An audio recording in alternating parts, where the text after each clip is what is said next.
এক ব্যক্তি শীতকালের সময় একবার সফরে বের হয়। প্রচণ্ড ঘন সাদা কুয়াশা আর ঠান্ডায় তার অবস্থা খারাপ হয়ে যায়। সে ঠিকমতো রাস্তা দেখে চলতে পারে না। সে পাহাড়ি রাস্তা দিয়ে হাঁটছিল, হঠাৎ তার পা পিছলে নিচে পড়ে যায়। নিচে পড়তে পড়তেই তার হাতে একটা রশি আসে, আর সেই রশিটা ধরে ধুলে পড়ে। প্রচণ্ড সাদা ঘন কুয়াশার কারণে সে বুঝতে পারে না সে জমিন বা মাটি থেকে ঠিক কতটা উপরে রয়েছে। সে কোনো মতে রশিটা ধরে ঝুলছিল।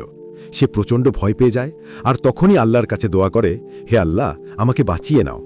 তখনই উপর থেকে একটা আওয়াজ ভেসে আসে, রশি ছেড়ে দাও, তুমি বেঁচে যাবে।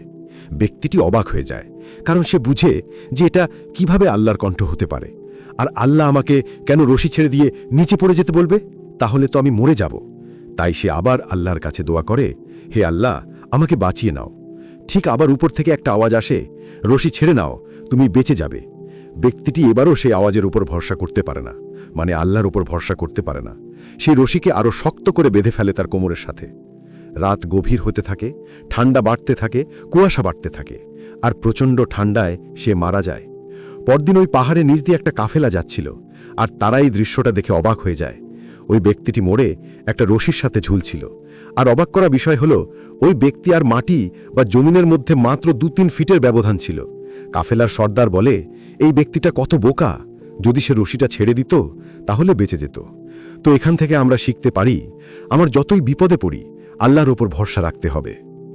ভিডিও ভালো লাগলে একটা সাবস্ক্রাইব করে দিও।